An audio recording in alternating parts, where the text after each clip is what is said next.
Le thème d'aujourd'hui, c'est l'avertissement ou la conscience. Merci. Donc, quand la parole de Dieu vient, avertissement ou conscience. Est-ce que la parole de Dieu vient seulement nous avertir ou la parole de Dieu vient seulement faire appel à notre conscience? Bizarre vraiment. Très bizarre. 1 Corinthiens 10. Je vais lire à partir du verset 23. Vraiment, Seigneur, je te prie de prendre contrôle. L'avertissement ou la conscience. Quand le Seigneur enseigne, il explique. Il te dit, voilà ce qui est bon pour toi. Ça là, c'est pas aussi bon. Il t'avertit, comme il peut faire appel à ta conscience. C'est très important. La Bible dit dans 1 Corinthiens 10, 23,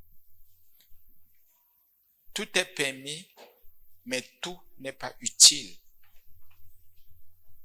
On fait déjà appel ici, soit à ma conscience, soit c'est un avertissement, ça dépend de ta position maintenant. Tout est permis, mais tout n'est pas utile. Tout est permis, mais tout ne bâtit pas. Pour dire tout ne construit pas, tout n'édifie pas.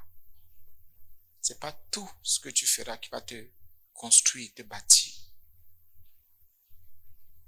Avertissement ou appel à ma conscience. Qu'est-ce que la parole de Dieu fait ici? La parole de Dieu m'avertit, ou bien fait ça m'appelle à ma conscience. Je continue. Que personne ne cherche son propre intérêt, mais que chacun cherche celui d'autrui. Avertissement ou appel à ma conscience.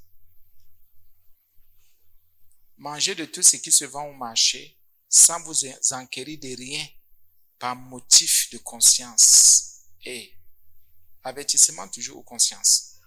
Car la terre et tout ce qu'elle renferme est au Seigneur. Verset 27. Si un non-croyant vous invite et que vous vouliez aller manger de tout ce qu'on vous présentera sans vous enquérir de rien par motif encore de conscience. Avertissement, conscience. Je continue. Par motif de. Et un motif. Je reprends. Si un non-croyant vous invite et que vous vouliez aller manger de tout ce qu'on vous présentera sans vous enquérir de rien par motif de conscience. Verset 28. Mais si, qui est notre verset de fond et de base, mais si quelqu'un vous dit, ceci a été offert en sacrifice, n'en mangez pas.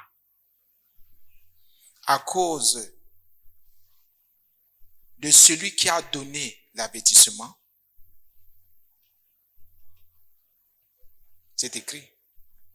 À cause de celui qui a donné l'avertissement. Et à cause de la conscience. Je parle ici, non de votre conscience, mais de celle de l'autre. Pourquoi en effet ma liberté serait-elle jugée par une conscience étrangère? Si je mange avec action de grâce, pourquoi serais-je blâmé au sujet d'une chose dont je rends grâce? Avertissement ou conscience. Bon, bien sûr, l'avertissement, c'est mise en garde. On te met en garde pour te dire, tiens, il y a des conséquences. On te met en garde pour te dire que le mal-ci, l'affaire-ci n'est pas bien. Ça va te conduire quelque part. C'est un avertissement. On te dit, l'affaire-ci, oh, attention à l'affaire-ci. Attention à l'histoire-ci, oh. Attention à l'affaire-ci. Fais attention. On t'avertit. À force de continuer, voilà. Le verset 28, on saisit seulement notre révélation. Quand une chose a été, quand on te dit que ça là, ça a été sacrifié aux idoles, au ça là, on a offert un sacrifice. Quand on te dit que Jésus est mort pour tel péché, pour les péchés, pour tout, fais attention. Aujourd'hui, les enfants de Dieu disent, quoi? Vous m'avertissez et puis quoi encore? J'ai ma conscience, laissez ma conscience me parler, gloire à Dieu. Mais il y a le mot avertir. Quand quelqu'un te dit que telle chose-là, fais attention à l'histoire-ci. Tu es déjà averti. On t'a déjà mis en garde. Si tu te lances, c'est ton problème. Les conséquences, tu vas les payer. Rébelle-toi comme tu veux te rébeller. Oppose-toi comme tu veux t'opposer. Ta mère là-haut, ton père, ton grand-père, ta grand-mère, tout le monde, tu vas payer. C'est clair. Quand tu as averti que l'histoire là n'est pas digne, insiste. Allez, vas-y. Le tourment qui est lié à la désobéissance là va te toucher. Le tourment qui est lié au péché, la mort qui est liée au péché là va te toucher. Tu meurs. Même si tu continues à faire des affaires, à te construire, à monter, à descendre là, tu es déjà mort. Des conséquences. Quand tu as averti, on te dit, hey, tiens, le pardon est une bonne chose. La recherche de la paix est une bonne chose. Avoir le cœur calme est bien. Si tu n'as pas le cœur calme, tu seras troublé. Ah, laissez-moi ça, dis donc. C'est mon cœur, c'est le cœur de quelqu'un. Mais quand tu es troublé là, sois troublé pour toi seul. Ne sois pas troublé pour toi et pour tout le monde. Bon, maintenant, j'ai un problème. Quand je suis averti comme ça, on m'a mis en garde. C'est à moi de m'arranger. La parole de Dieu me donne des limites. La parole de Dieu me dit, fais attention. Tout est permis, mais tout n'est pas utile. La parole de Dieu me dit, tout est permis, mais tout ne va pas te bâtir. Tout ne va pas te construire. Qu'est-ce qui me détruit? C'est le péché. C'est le mal. C'est la désobéissance. Qui n'a jamais été averti ici? Ton papa t'a averti, ta maman t'a averti, les grands-pères, les grands-mères, les oncles, les tantes. Qui n'a jamais été averti? On t'a toujours dit que l'affaire, si un jour, ça va parler contre toi. Tu vas tomber dans un piège. Pour en sortir, ce sera difficile. Et c'est vrai, il y en a qui se retrouvent dans ces choses aujourd'hui. On a dit à certains enfants, l'impudicité n'est pas bien. L'impudicité n'est pas bien. Monter, descendre avec les hommes, les femmes, là, grossesse précoce. Ouais, conséquences. Maladie, je ne sais plutôt quoi. Conséquences. Aller chez les petits, faire les petits, les écoles ou l'ivrognerie, le monde, c'est ça, papa, c'est ça, c'est de votre génération. Notre génération, gloire à Dieu. Mais apparemment, notre génération est même plus sainte que la vôtre. Et vous ne savez même pas si vous allez atteindre notre niveau. Bien aimé, l'avertissement. Quand tu as mis en garde, on t'a dit, fais attention à la fesse. C'est pour ça que le verset 28 dit, mais si quelqu'un vous dit, ceci a été offert en sacrifice, Jésus est mort pour ses péchés, n'en mange pas. Manger veut dire ne touche pas, ne pratique pas, ne fais pas. C'est pas utile pour ton corps. Ça ne va pas te construire, te bâtir. Je reprends. Mais si quelqu'un vous dit, ceci a été offert en sacrifice, n'en mangez pas. Si on te dit que l'impudicité est une mauvaise chose, la cupidité, le vol. Si on te dit que l'orgueil n'est pas bien, faut pas manger, ne pratique pas, ne sois pas orgueilleux. Si on te dit que la prostitution est une mauvaise chose, que le banditisme tue, n'en mange pas. Ah, laissez ça. Vous étiez jeunes, vous avez fait ces choses-là, laissez-nous ces choses-là. Hey.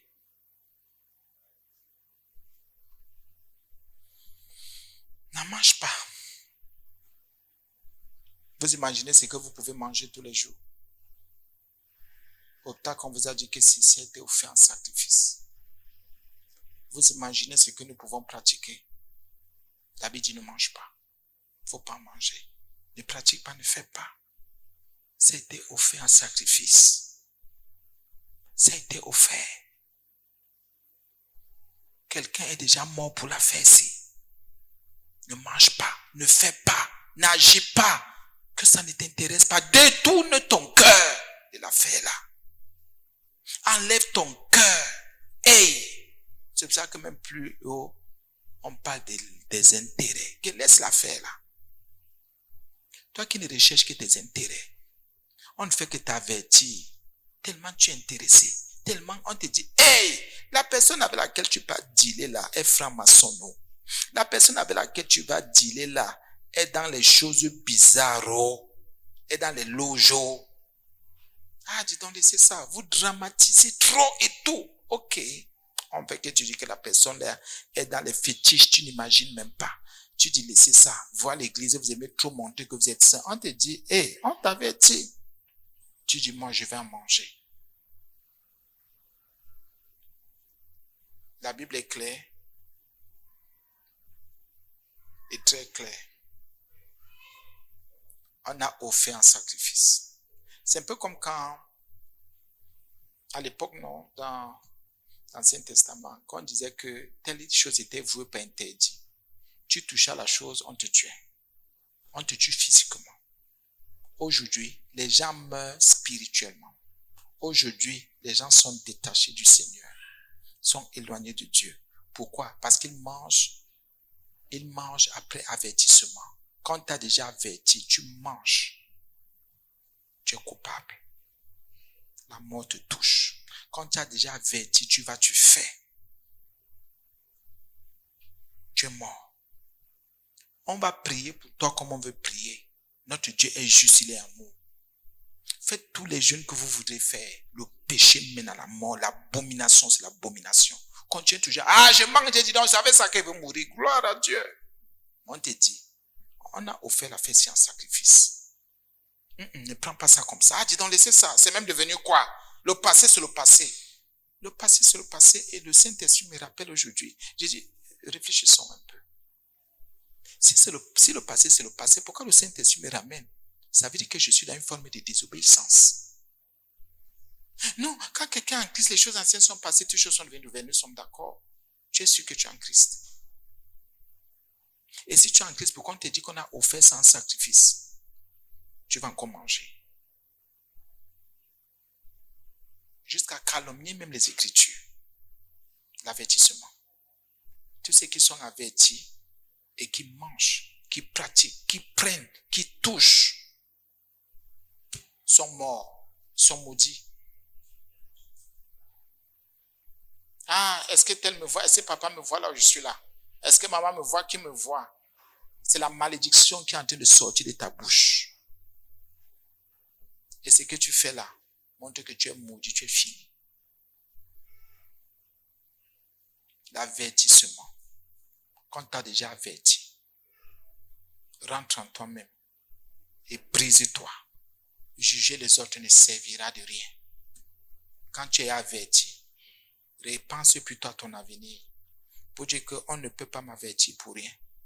On ne peut pas me dire la fête, si ne touche pas, ne fais pas pour rien. Si on me dit de ne pas toucher, de ne plus dire, de ne pas manger, ça veut dire que les conséquences sont terribles. Le prix à payer grave est terrible.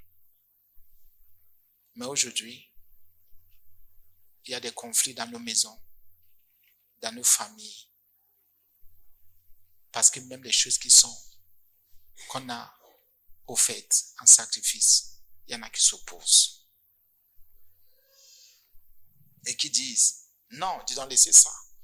Vous aussi, vous ne voyez pas que vous allez loin? Loin. On t'avertit d'une chose, de quelque chose, tu dis qu'on va loin. Mais on t'avertit. On t'avertit, on te dit, fais attention à des conséquences, tu vas payer. Moi, je dis souvent des choses qui sont terribles. Voilà nos enfants, nos ma blanches, voilà les filles. Si une fille vient avec une grossesse, elle n'entre pas chez moi. Tu restes chez toi. Quand elle dit chez toi, là où tu allais porter. Tu as porté dans une salle de classe, tu as porté au marché, tu as porté à l'école, tu as porté dans la chambre de quelqu'un, tu restes là-bas avec. Et si tu es un garçon, tu as fait un genre de choses. Ça tombe même bien. Quand un enfant est averti, c'est parce que vous négociez. Non, laissez ça. On ne peut pas chasser son enfant. Bien sûr qu'on ne peut pas chasser son enfant. Il y en a qui ont éduqué les enfants seulement dans la désobéissance. On ne peut pas chasser son enfant. On ne peut pas quand même que c'est devenu quoi? Si Dieu a dit à Adam, sors, sors de ce jardin. S'il a dit au diable, sors, c'est que le diable était déjà averti. Adam était déjà averti. Qui es-tu? Qui sommes-nous devant le Saint des Saints? Tu as déjà donné des avertissements à un enfant. À un enfant. À un enfant. Tu as donné des avertissements à tel et à tel. Ah, laissez ça. C'est devenu quoi? C'est la seule église. Il y a quoi? C'est la seule église. Il est fiché le camp aux gens. Ce n'est pas la seule église, c'est vrai. Mais c'est l'une des églises.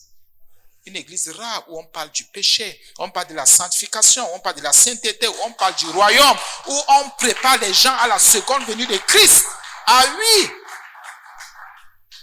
Il y en a qui vont chercher ce message. Qui cherchent, qui fouillent ce message. On t'a déjà averti. À laisser ça, qui sont qui? Il y a quelqu'un qui m'a dit que, disons, vous excommuniez les gens, que vous êtes qui? Vous êtes quoi? C'est la seule église. Dieu est amour. Amen. Il aimait tellement le diable qu'on appelait le diable Lucifer, il aimait tellement que il a senti que lui ne voulait pas de désordre dans son royaume. Il a chassé. Il a tellement aimé Adam qu'il a dit à Adam, je ne vais pas te laisser seul, il faut que tu aies une femme. Mais la désobéissance. Or, pourquoi? La Bible dit, quand tu as déjà averti, quand la parole de Dieu t'a déjà averti, quand celui qui te donne des conseils, qui t'enseigne, qui t'éduque, qui t'instruit t'a déjà averti, quand le Saint-Esprit t'a déjà averti, vous savez combien de personnes sont déjà chassées de leur jardin? Vous savez combien de femmes sont répudiées aujourd'hui, mais qui continuent à vivre avec leur mari? Vous savez combien de femmes ont déjà divorcé de leur mari, mais les maris sont encore là? Mais parce qu'on fait semblant, on est hypocrite. Ouais, les couples qui ne s'entendent pas. La femme est répudiée depuis. Il y a eu divorce depuis avec le mari. Mais on fait semblant. On fait semblant parce que il faut sauver la face. Quand on a déjà, la Bible a averti, toi qui es dans la désobéissance là, ça ne sert à rien. Même si le monde entier t'acclame, tu es exclu du jardin. Exclu des promesses de Dieu. Quand tu es averti, arrange-toi. Même si c'était pour toi comme, je ne sais pas, un gain est le plus costaud, gros gain et grand gain de ta vie. Arrête. Rétracte-toi. Détourne-toi. Fuis. Traverse. Passe autre. Parce que ta vie en dépend et ton avenir. Quand on t'a déjà dit qu'elle a fait ici, Jésus est mort pour la faire ici. Allez, c'est ça. Il est mort, c'est sa part. Il est mort, c'est sa part.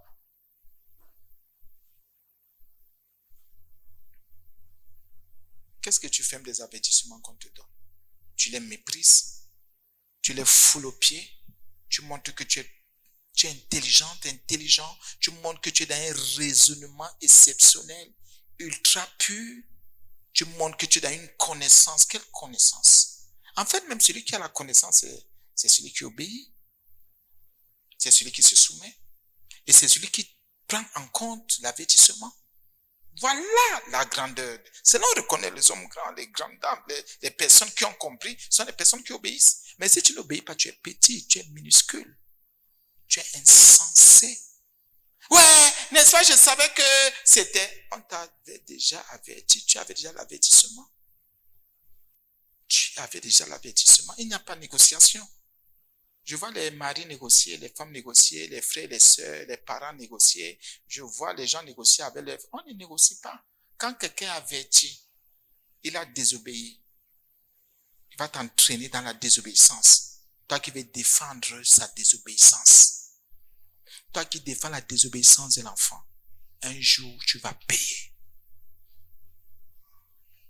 Tu vas rester, tu vas dire, ouais, n'est-ce pas, telle personne parlait de l'affaire ci parce que j'entendais que c'est mon enfant. On ne parle pas à mon enfant.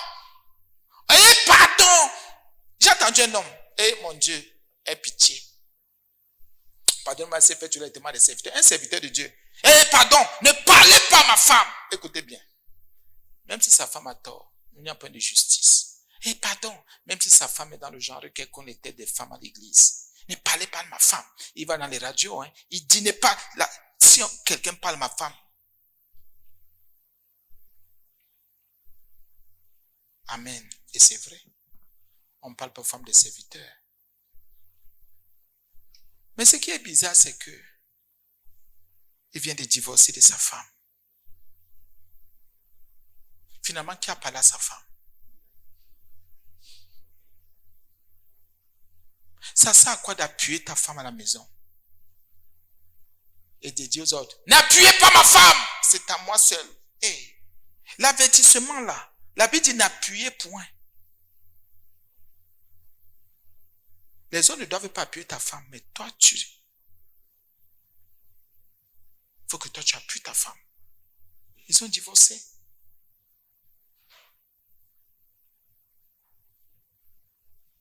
Et maintenant, voilà l'évangile qui prêche. Écoutez bien. Ici, les noms de tous les 3, 4, 5 milliardaires, vous avez peut-être lu ça. Et dit, vous savez, les femmes sont avec vous pour l'argent. Il a commencé à faire le témoignage qu'il a épousé la fille vierge. Donc, c'est supposé que la fille n'était pas là pour son argent. C'est supposé, c'est ce qu'on s'est dit, que c'était une vierge pure et qu'il a épousé une vierge pure, donc elle n'avait pas la sagesse du monde. Elle est venue avec la sagesse de Dieu, en tant qu'enfant de Dieu. Mais si tu as épousé cette fille vierge, qu'est-ce qui a défiégé son esprit pour qu'elle divorce? L'avertissement. Avertissement. Bien, mes frères et sœurs, qu'est-ce que tu fais des avertissements que tu reçois ou qu'on te donne? On te dit, fais attention. Tu dis, non, je contrôle la situation. Je contrôle la situation. Ok. Mais à un moment donné, la situation peut t'échapper. Tu contrôles la situation avec quelle force, avec quelle sagesse, avec quelle intelligence, jusqu'où? Quel moyen tu as? Quel moyen tu utilises pour contrôler la situation? Celui qui est plus apte que toi, plus intelligent, plus sage te dit, attention, t'avertis. Tu dis que tu contrôles. Parfois, l'avertissement du Seigneur, c'est le genre que je peux t'aider. C'est pour relever notre faiblesse. Pour dire qu'on a besoin de lui. Ou bien qu'on a besoin les uns des autres. Non, je contrôle, je sais. Non, je sais ce que je fais. Tu sais ce que tu fais. Et les erreurs qui vont se glisser là. Tu sauras toujours ce que tu fais. Tu sais. Non, je sais. Non, le Seigneur au contrôle. Le Seigneur au contrôle. C'est devenu quoi une récitation. Et si le Seigneur au contrôle, lui n'échoue pas, pourquoi tu as échoué? Lui ne tombe pas, pourquoi tu es tombé? Lui ne pêche pas, il n'a jamais péché. Pourquoi tu as péché s'il est au contrôle? Abomination. Donc vous allez vous rendre compte que ce sont les incrédules qui aiment dire le Seigneur au contrôle. Les gens sont les désobéissants, ce sont ceux qui sont dans la désobéissance. Le Seigneur t'avertit, tu dis que tu peux. Tu peux. Si tu peux, ou si tu pouvais, pourquoi donc t'avertir? J'ai discerné, si tu discernes, pourquoi t'avertir alors? Quand vous donnez un avertissement, arrêtez-vous d'abord. Arrêtez-vous. Examinez les choses. Avant de montrer, d'exposer votre sagesse, votre grande connaissance. Arrêtez-vous d'abord et dites, Seigneur, est-ce que par hasard je ne suis pas en train de me perdre? Est-ce que je ne suis pas devenu autant pour moi égoïste, très égoïste par hasard? Est-ce que par hasard je n'exagère pas? L'avertissement. Je suis obligé d'évoluer. L'enseignement est tellement large, la révélation est vaste. Et la Bible continue. N'en mangez pas à cause de celui qui a donné l'avertissement. Et je voulais la déposer à cause de celui qui a donné l'avertissement. À un moment donné, quelqu'un sait que il y a 3 plats. Il a empoisonné les 3 plats. Il a compliqué la situation. Il sait que si tu touches, il sait que c'est la mort. Il te dit ne touche pas, même si tu as faim. Ah maman, moi j'ai faim. Maman, il a tout empoisonné. Papa a déjà tout piégé. Tu ne sais pas jusqu'où.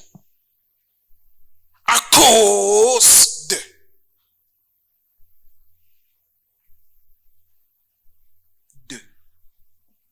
Quand quelqu'un t'avertit, dis-toi que tel qu'il m'avertit, c'est pourquoi. Il y a deux niveaux. Est-ce que c'est parce que l'autre a discerné ce qu'il ne discerne pas, ou bien c'est que l'autre a déjà compris qu'il y a un piège, ou bien c'est l'autre qui est le piège même. Mais comme les enfants de Dieu sont comme ils sont, ah, laissez ça. Quelqu'un peut vous tendre un piège, peut monter un piège.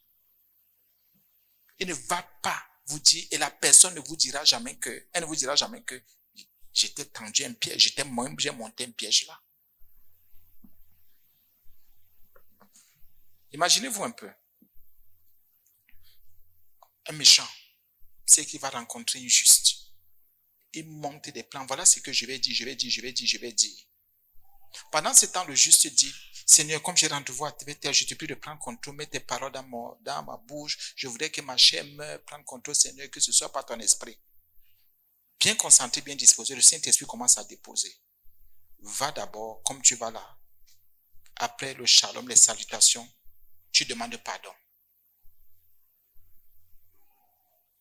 Le méchant dit, d'abord je vais voir, je vais lui dire ceci, je vais faire comme ça, je vais présenter telle situation, dès qu'il va dire comme ça, je vais en profiter pour.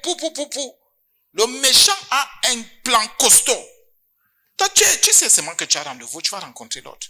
Tu ne sais pas ce que l'autre a dans son cœur. Mais tu as prié, tu es juste, tu dis Seigneur, je ne peux rien faire sans toi. Je sais que c'est toi qui me bâtis. Prends contrôle, Jésus, je ne voudrais pas violer ta parole ou ta pensée. Je voudrais que ta justice s'accomplisse. Dès que tu arrives, tu rencontres le méchant. Pardonne-moi. S'il te plaît, Shalom, pardonne-moi. Oui, je reconnais que je t'ai blessé, je reconnais. Tu commences à désarmer le méchant. Il avait déjà des pièges dans son cœur. Il était déjà un piège pour toi. Donc il y a des gens que nous rencontrons. À un moment donné, bien aimé, qui sont des problèmes pour nous. Le Seigneur t'a averti, te dit non, pardon. Commence à aller demander pardon. Il commence à te remplir. Le Saint-Esprit commence à t'instruire pendant que tu vas. Il t'instruit, il te forme, il te remplit. Ah non, Seigneur, que c'est même devenu quoi? Ah, ce sont mes propres pensées. Le Saint-Esprit t'avait dit, te dit, il y a des pièges là-bas. Ah donc, dis donc. Quand tu arrives, si tu n'as pas écouté l'avertissement, tu vas tomber.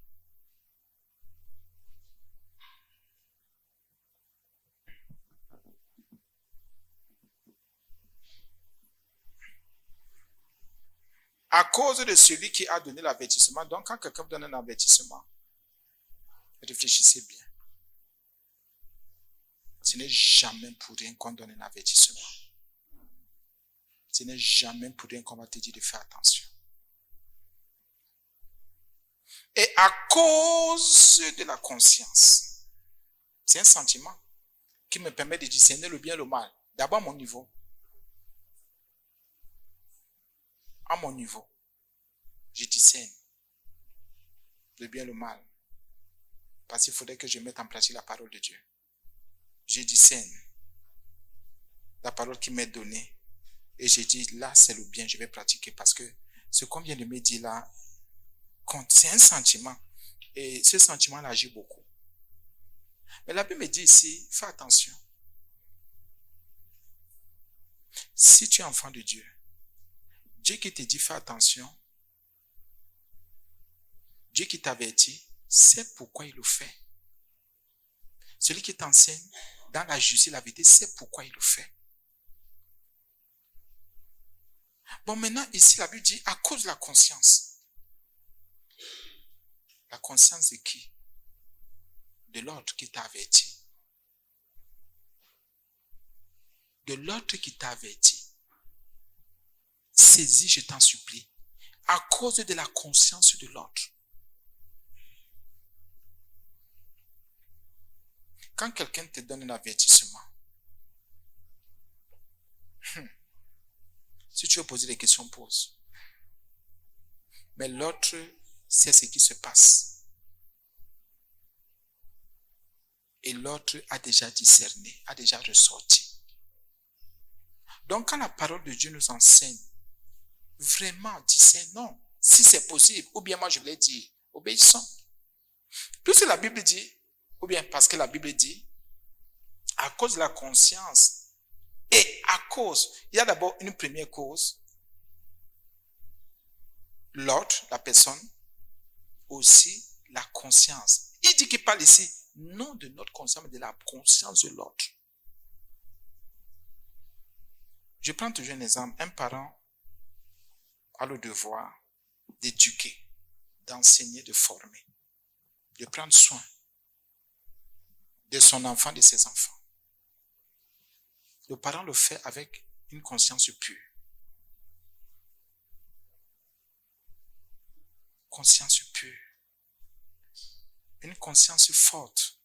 Même si le parent n'a pas encore cru, même si sa conscience est aveuglée, parce que c'est en Jésus-Christ que la conscience est purifiée par le sang de Jésus.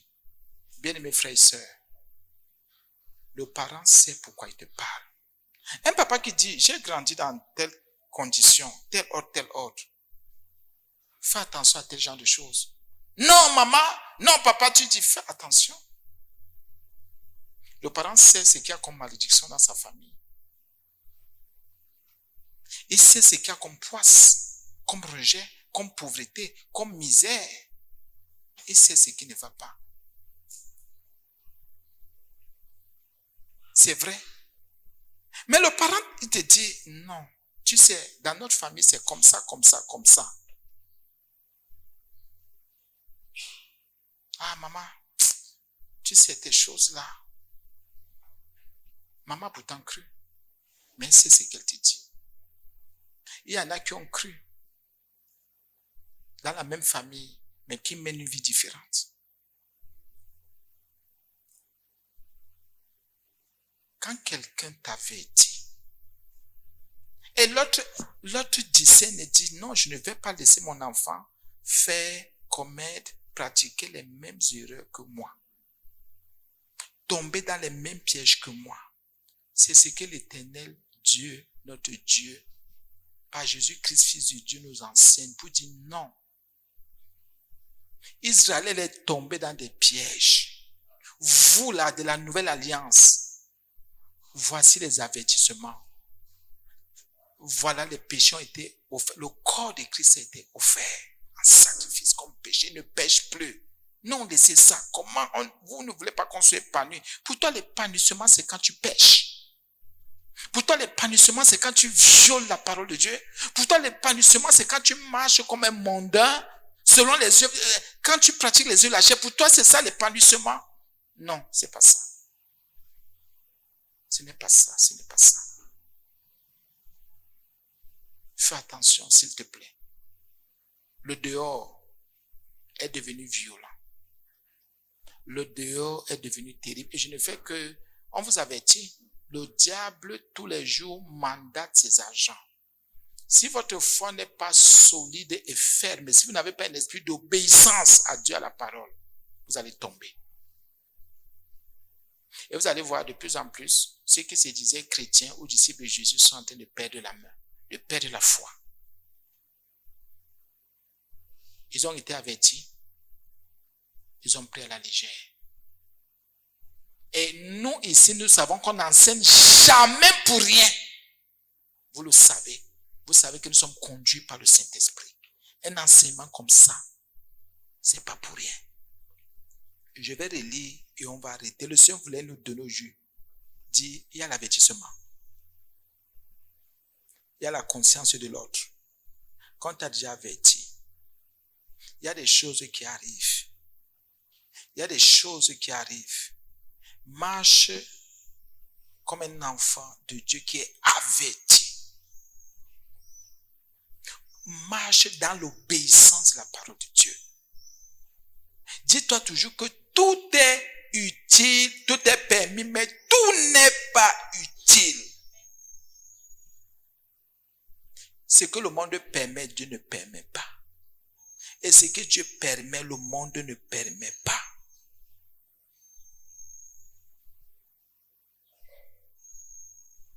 Faites attention. Le diable a suscité, en train de susciter des gens pour s'attaquer à votre foi. Vous n'imaginez pas le nombre de démons. Vous n'imaginez pas les associations que le diable est en train de monter pour tuer la foi. Vous n'imaginez même pas. Si vous ne tenez pas compte, vous allez lâcher. Et je voulais vous dire autre chose. Pardon. Dieu existe. Dieu existe. N'écoutez pas ceux qui disent que Dieu n'existe pas.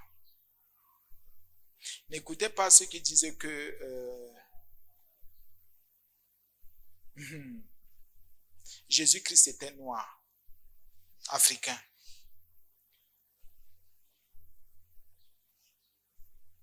Israël est africain. Ils ont détourné l'histoire des Africains. Israël, ce sont les vrais Africains. On les retrouve en Côte d'Ivoire, RDC là-bas. Laissez ça. Faisons attention. Acte 8 est clair, que j'aime toujours prendre. Même quand j'enseigne par le Saint-Esprit, les enseignements sur le baptême. L'eunuque éthiopien, qui était ministre de Candace, reine d'Éthiopie, la Bible dit qu'il était eunuque. Donc il était l'Éthiopie jusque-là et jusqu'à présent est en Afrique. Que les gens ne vous racontent pas d'histoire. Ce ne sont pas, comme vous dites, les Blancs qui sont venus avec l'évangile en Afrique. Ce ne sont pas les Blancs. Ce ne sont pas les Occidentaux. Et parce que vous ne lisez pas, vous ne discernez pas, ce ne sont pas les Occidentaux. Même pas un peu. Et déjà, pardonnez-moi de vous le dire, en Éthiopie, les Africains quittaient l'Éthiopie pour aller adorer Dieu, le Dieu d'Israël, en Israël à Jérusalem. Écoutez bien, je vous en supplie, c'est écrit. J'ai dit les Éthiopiens, noirs comme vous et moi, allaient déjà servir le Dieu vivant. Est-ce qu'à cette époque, il n'y avait pas les crânes? Est-ce qu'à cette époque, il n'y avait pas les fétiches? Est-ce qu'à cette époque, il n'y avait pas la terre qu'on pouvait adorer? Comment dans Acte 8, on me dit qu'il y a un Éthiopien, un ministre de la reine d'Éthiopie, de l'époque, la reine, on l'appelait Candace. Il est allé à Jérusalem adorer. Mais il pouvait rester chez lui adorer. Non, les choses là ont commencé depuis. Quelque chose qui ont commencé depuis. Il est allé adorer. Après l'adoration, écoutez bien, vous qui lisez, qui écoutez et vous vous laissez influencer par des bêtises, Dieu se t'aime. En revenant, il lisait le prophète Ésaïe, dont le livre d'Ésaïe est un livre qui existe et que les Éthiopiens connaissaient déjà. Qu'est-ce que les gens veulent? Ce ne sont pas les Occidentaux qui sont venus avec le livre d'Ésaïe en Afrique. Si l'Éthiopie est en Afrique. C'est juste une petite interprétation. Juste petite comme ça, minime même. Et si, puisqu'on dit que l'eunuque là, il rentrait, il avait déjà fini d'adorer, il lisait Ésaïe, le livre d'Ésaïe. Et quand on se rend compte, c'était Ésaïe 53. Il n'était pas encore évangélisé. Donc pour lui dire, on ne lui avait pas encore apporté la bonne nouvelle du royaume, mais il adorait le Dieu d'Israël.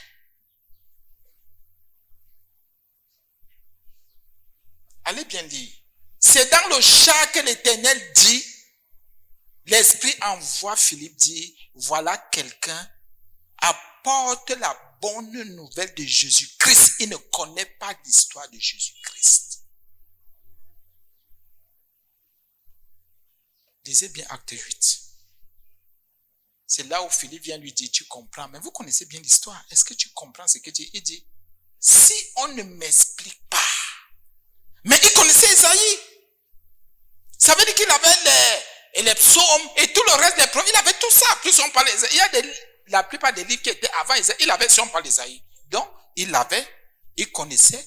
Il disait, mais j'ai dit, le prophète, si. Donc, il reconnaissait qu'il y a les prophètes. Les Africains. Le prophète, il parle de lui-même ou bien de quelqu'un d'autre.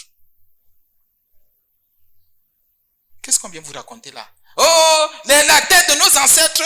Comment lui a laissé ses ancêtres ici pour aller chercher l'ancêtre des autres? Ça veut dire que ses ancêtres étaient faibles, non? Ses ancêtres ne pouvaient pas restaurer son âme. Ou le Dieu de ses ancêtres, pardonnez-moi, c'est une interprétation, c'est mon interprétation par le Saint-Esprit si vous voulez. Ça veut dire que le Dieu de ses ancêtres, de la terre légère, si la terre légère de tes ancêtres, soit la terre de tes ancêtres soit légère, bien qu'elle soit même léger, là, Dieu seul sait. Bien aimé, l'autre lui a parlé, lui a présenté la bonne nouvelle de Jésus. Il est rentré avec cette bonne nouvelle en Éthiopie. Et vous ne pouvez pas entendre, écouter une bonne nouvelle, vous vous taisez. La reine, il a dit à Candace, j'ai dit que, est-ce que tu sais que Ésaïe qu'on lit souvent là? Ah oui? Est-ce que tu sais que, voilà, oui. Et il est entré dans les eaux du baptême. Il est entré dans les eaux du baptême. On n'a pas lavé sa tête. Donc, quand on dit africain qu'éthiopien, quand la Bible ressort exactement, l'Éthiopien, comme on dit africain, la Bible dit qu'on l'a immergé. On n'a pas lavé sa tête. On l'a plongé dans les eaux. Et il n'était pas franc-maçon comme vos ministres. Mais il avait la crainte de Dieu. Ne laissez pas les gens venir vous détourner. Autant que la parole de Dieu est là. Et Dieu n'a rien oublié. Tout est dans la parole de Dieu. Tout est là-dedans. Quelqu'un va venir. Oh, nos ancêtres. Quel ancêtre? Quel ancêtre? Dieu est plus grand que tes ancêtres. Jésus-Christ est plus grand. Voilà quelqu'un qui a tout laissé. Il dit, je vais adorer. Dieu dit, non, ta formation n'est pas complète. Tu n'as pas toute la révélation. Tu as la révélation de l'ancienne alliance. Voici la révélation de la nouvelle alliance qui est dans le nom de Jésus-Christ. Et c'est pour ça qu'il a dit, oui, je crois que Jésus-Christ est le Fils de Dieu. Mais bizarre, il n'a pas dit qu'il avait cru en Marie. L'autre ne lui a pas présenté une église. Non, le catholicisme est la mère. La mère de quoi encore? La mère de qui?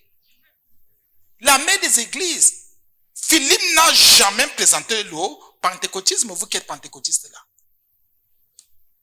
Moi, je ne suis pas pentecôtiste, vous le savez. Moi, je suis enfant de Dieu, né de nouveau. Amen. Il ne lui a pas présenté le catholicisme, le hindouisme, le judaïsme, non. Ou bien, il a même plutôt cassé pour dire, voici la bonne nouvelle. Il ne lui a pas présenté une congrégation. La bonne nouvelle de Jésus-Christ. C'est pour ça que tous ceux qui ne viennent pas au nom de Jésus-Christ, même s'ils prêchent n'importe quel évangile, faites attention. Que les gens ne te disent plus que ce sont les occidentaux, sur quelle base? Sur quelle base? Ils ont certainement des livres que les ancêtres ont laissés. Bon, bien aimé, moi j'ai été dans la galère. Mes ancêtres m'ont fait quoi? On fait quoi pour moi? J'ai attendu pendant plusieurs années qu'un ancêtre vienne me dire, ou bien envoie. Même le chef de mon village, j'ai dit que bon, pour que tu t'en sortes, voilà. Le chef de mon village n'est même pas venu. Au contraire. Ah, il ne me connaissait pas. Le chef de mon village ne connaissait pas. Ou bien c'est l'ancêtre qui ne me connaissait pas. Ce sont des histoires. Non, prends la terre de ton village, tu tournes comme ça, ta vie va changer. Ce sont des histoires. Non, nous avons nos coutumes et nos traditions, ce sont des histoires. Laissez vos danses initiatiques. Laissez toutes ces choses-là, c'est pour vous initier. Laissez que le Seigneur nous conduise dans ça. On va faire un enseignement là-dessus. La plupart des trucs qu'on te dit, fais ceci, c'est pour t'initier. C'est pour cela que ces choses restent en quelqu'un, c'est comme un devoir. Parce que quand quelqu'un est initié, j'utilise le terme initiation, c'est-à-dire chose mauvaise, il a des devoirs, il faut qu'il fasse, qu'il remplisse les conditions. Va faire ceci pendant un jour, tel jour, va sur la tombe, tu fais ceci, après tel nombre d'années, après, et toi tu vas, parce que tu es initié, tu vas faire culte. Ce sont des cultes. Vous voyez des gens s'y rassembler, ce sont des cultes. Ce sont des cultes. Donc on vous initie dans ces choses. C'est pour ça que vous allez voir la plupart de ces gens, et c'est pas que nous enfants de Dieu, il y a des choses qu'il ne faudrait plus qu'on voit. Dans notre sommeil, c'est qu'il y a un problème. Les rêves, on mange, on boit, on est avec des gens, où on fait la fête. Non! C'est que vous êtes initiés aux choses bizarres et vous faites des cultes avec ces gens. Vous faites des cultes. Ce sont des cultes. Ce sont des cultes. Parce qu'il y a quelque chose que vous glorifiez. C'est pour ça que vous vous retrouvez toujours en train de tel fait à manger, tel fait ceci, on te donne à manger. Ce sont des cultes. Et parfois, oui, toutes les nuits, c'est la fête, on mange, on boit. Vous fêtez quoi?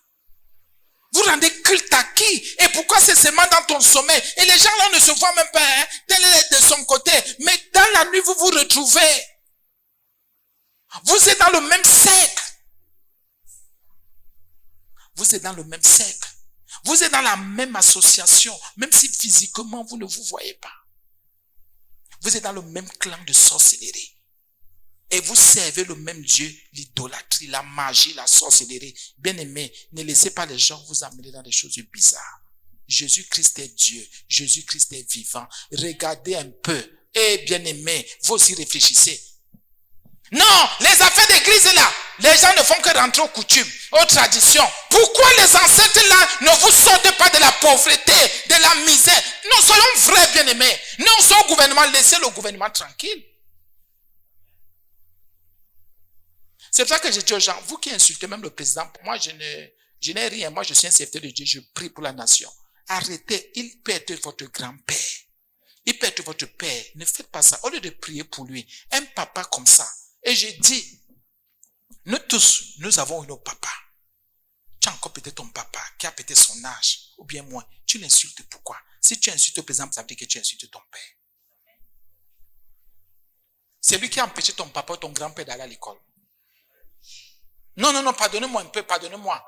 C'est lui qui a empêché, qui a fait que ton arrière-grand-père et dit à ton papa de ne pas aller et de ne pas faire les cours de catéchisme. Lui, mais pardonnez-nous quand même. Mais vous avez dit que vous êtes dans vos coutumes, dans vos traditions. Mais que vos aïeux fassent des choses pour que vous sortez de là, entre nous. Laissez vos aïeux se battre pour vous, non? Que vos aïeux se battent pour vous. Que vos coutumes, comment vous êtes dans les coutumes? Oh non, chez nous c'est la coutume, hein? Il faut donner 12 porcs. Même 58 porcs, on va donner même 75 porcs, on donne. Comme chez nous, on veut les longs châssis, c'est bien. Et quand quelqu'un va se sacrifier, vous ne savez même pas qu'il y a des hommes qui vous sacrifient. Ils partent dealer avec le diable, ils viennent donner les 12 porcs, les 15 porcs. Mais dans le couple, c'est comme ça. Après 5 ans, vous mourrez. Dites, on sait qu'est-ce qui s'est passé. N'est-ce pas, tu as exigé les 12 porcs. C'est toujours cette histoire de nourriture. Il y a des femmes qui ne vont jamais se marier parce que le culte des ténèbres exige plus qu'il n'en faut. Pourquoi le Seigneur n'est pas exigeant? On sort des familles. De quelle famille vous sortez? Là où tu galères, là, pourquoi ta famille ne te sort pas de cette galère? Pourquoi la famille ne cotise pas, ne donne pas? Mais c'est quand il faut faire la dot qu'on exige les pauvres. Dis donc, laissez-nous ces bêtises là bien, mais pardonnez-moi, je ne suis pas là pour dire mais je dis arrêtez ça. Tu es là, tu souffres, tu es incapable de t'en sortir. Quand quelqu'un va dire, je vais t'épouser, il faut 12 porcs. Te voici, parfois, tu n'as même pas mangé. Tu ne t'en sors même pas. Tu n'es rien, mais il faut voir quand on va dire mariage. C'est là on va comprendre. Non, on l'a éduqué, non, c'était à elle de se battre. Comment? On va jusqu'au bout. Et je vois comment il y a certaines sœurs ici, et certains frères qui se lèvent, oui, je vais donner les 12 porcs. Va donner. Si tu as ton argent, oui, vrai, donne les 12 porcs. S'il y a la crainte de Dieu, donne. Si tu as les moyens, moi je propose d'aller jusqu'à 15. Non, c'est vrai. Allez-y. Quelqu'un peut avoir des moyens, mais je dis faites attention, il y a des transactions spirituelles que vous ne comprenez pas. Mais si c'est en Jésus, laissez que le Saint-Esprit vous conduise. Nous on a accompagné beaucoup d'enfants de Dieu, non, qui donnaient même des porcs. On a discerné, on a prié. Faites attention. Faites attention. On n'a pas dit de ne pas doter, il faut doter. Il faut doter. Il faut doter. Même quand vous n'aimez pas quand je dis ça. On ne dote pas la femme qui n'est pas vierge. On ne dote pas la femme qui n'est pas vierge. Et si on la dote, il faut que la dot soit quand même, compris. Ce n'est pas qu'une femme, pardonnez-moi, je n'ai rien contre les femmes ou les hommes. Voilà, et de nuit en plus, voilà. Oui, la femme qui n'est pas vierge, mais c'est ma blague, il faut qu'on la dote de nuit. C'est à partir de 23 heures qu'il faut la doter. Je dis ça pourquoi? Parce que les familles, généralement, n'ont pas toujours veillé pour que les autres aillent à l'école, pour que les autres s'en sortent, pour que les autres étudient, pour que les autres ont des situations, pardonnez-moi, des situations acceptables, raisonnables. Mais il faut voir ce que les gens viennent imposer. La Bible est claire. La Bible est très claire. Pardonnez-moi, parce qu'il y a beaucoup de choses qui arrivent. Et le Seigneur vous avertit. Après, non, si ce n'est pas ça, j'ai lu un truc quelque part. Où une dame dit, voici mon papa qui est venu prendre la dot. L'autre disait, et j'ai aidé mon mari. Une autre dit que, regarde-moi la bête-ci. Tu as aidé ton mari dans la dot, de te doter. Pardon, c'est la responsabilité de ton mari, de la famille de ton mari. C'est quand tu es dans le couple, dans ton ménage que maintenant, tu peux t'arranger. Ce n'est pas faux. Ce n'est pas faux. Si c'est possible, ce n'est pas faux. Mais j'ai dit, bien aimé, examinez bien. Vous allez voir qu'il y en a qui exigent des choses, c'est pour que personne ne se marie. Il y en a qui exigent, c'est parce qu'il y a une malédiction qui parle. Et il y en a qui exigent peut-être parce que votre père a fini de manger. C'est pour ça que le père dit, je vais faire comment? L'oncle qui est resté va dire, je fais comment? Parce qu'il assiste, il participe à toutes les dotes. Il impose parce qu'il sait que il a déjà mangé ailleurs. Maman va dire, ouais, vous voulez seulement qu'on me tue? Papa, tu voulais qu'on me tue? Faisons attention. Soyons prudents. L'affaire de la dot là. L'affaire de la dot là. L'affaire de la dot là. L'affaire de la dot là.